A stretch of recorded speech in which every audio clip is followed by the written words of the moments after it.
This is Richard, Find eBook Readers blog, and today I have the Story HD e-reader from iRiver. And for comparison sake, I have it here beside the Kindle 3 and the Nook Touch. And as you can see, it's pretty much the same size as the Kindle 3. It also has the chiclet keyboard below the screen. They're about the same thickness. The Story HD, it has a white front, as you can see, and a brown back. This is a SD card slot here, full-size slot. The power switch is on the back, which is kind of annoying if you put it in a cover that uses elastic bands, because you have to kind of lift it up and turn that on, but it works. This is the home screen, and it's also your library that serves as your home screen. At the top you have the book you're currently reading, and here is a connection to the Google ebook store. This is a four-way controller, this long bar underneath the screen. Move the cursor around. You also use it for turning pages.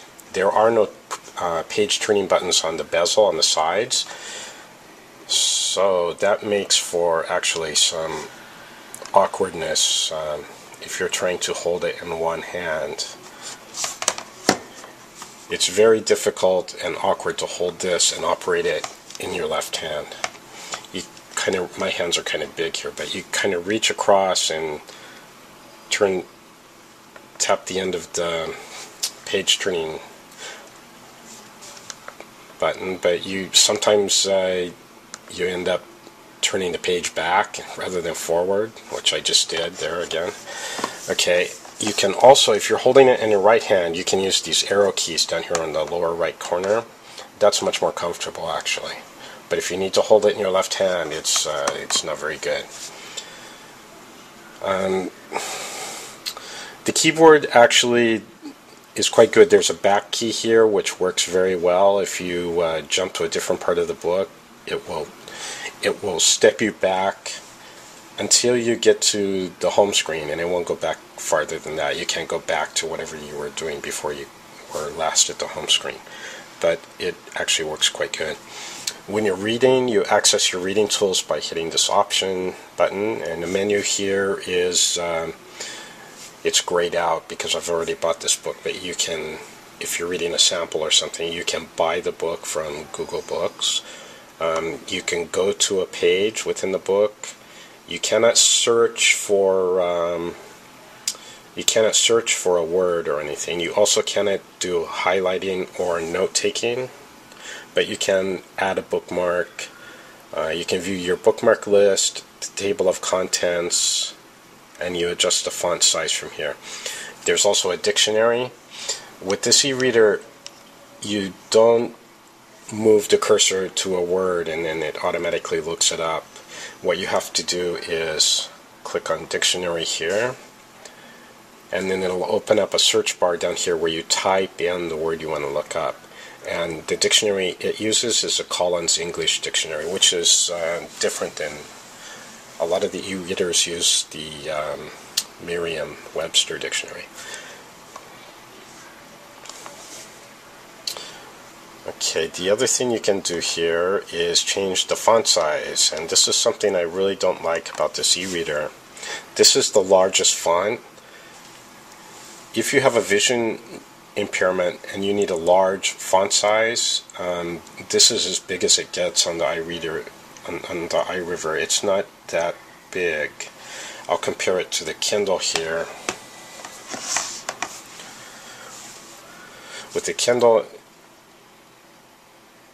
you have a very large size here, so Kindle is definitely going to be much better for accessibility reasons.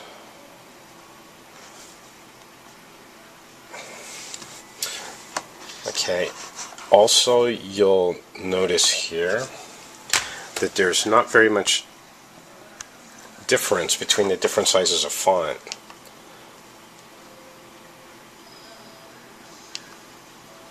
And it may be my imagination, but it seems that the font sizes are kind of different with different books, different EPUB books. Sometimes the font sizes seem to be a little bit different. And the smallest font size is actually smaller than the smallest size on the Kindle, which is kind of strange, but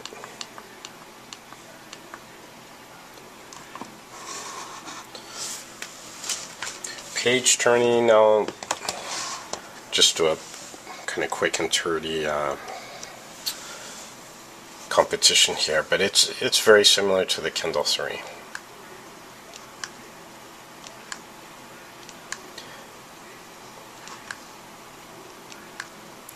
The flash to black is more noticeable, but I think that's partly because there's more blank screen here. You cannot really adjust the line spacing or anything, so, and the margins as you can on the Kindle. There's a big difference though with the Nook Touch, because of course the Nook Touch doesn't do a complete screen refresh with every page turn.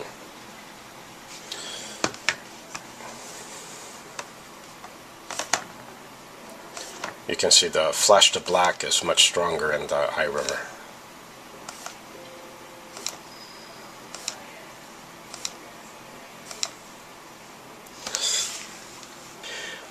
I'm not sure if it's going to show up on the video in the sliding also, but the screen background of the Story HD has a little bit more gray in it, and in fact the one of the promoted features of the Story HD is that it has a higher resolution than the Kindle. But I don't really see, there's only one font style on the Story HD, and actually I think that the text looks better on the Kindle for me personally. And also you have a little bit more leeway in choosing the font style on the Kindle.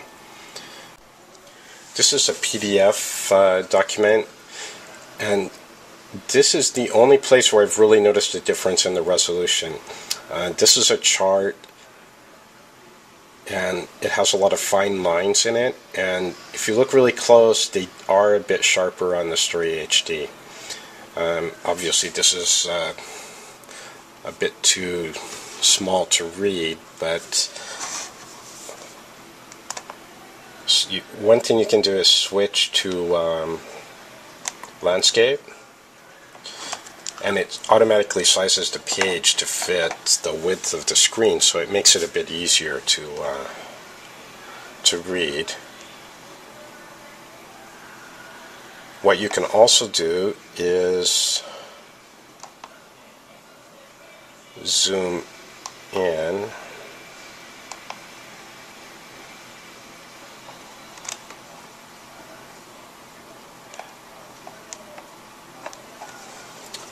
It's going to be easier for me to show you on the portrait mode here.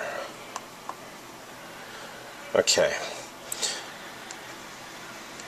You can zoom in so it becomes easier to read.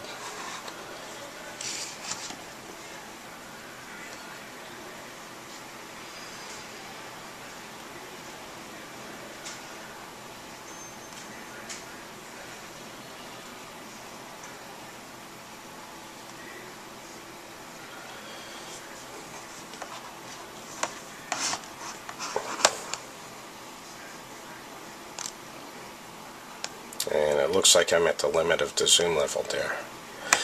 And you use the arrow keys to pan around. Okay, so as you can see, on the Kindle, I didn't enlarge to the, this is only 200%. You can actually enlarge it much more than that. So the Kindle works better for PDFs. One other problem here is that if you have you've zoomed it in so that it's easier for you to read, the problem is when you go to change a page, it's going to lose your zoom level. So that's going to be kind of annoying, because with every page you're going to have to enlarge it again, unless you can read it successfully in landscape mode.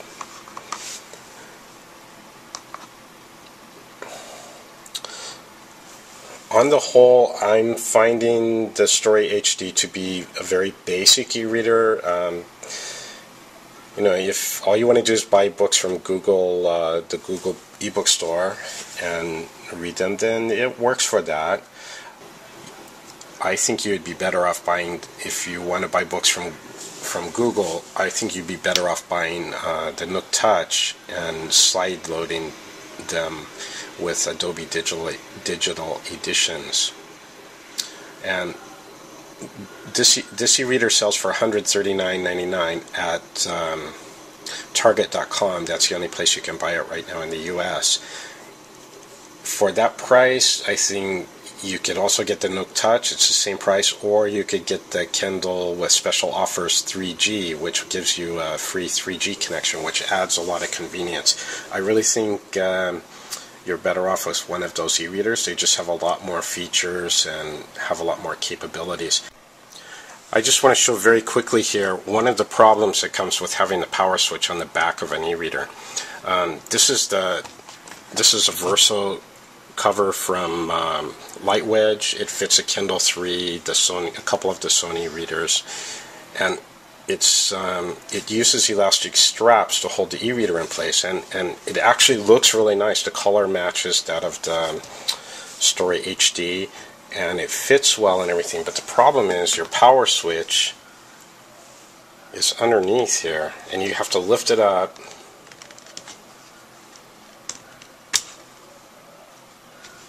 and slide it. It's kind of a pain.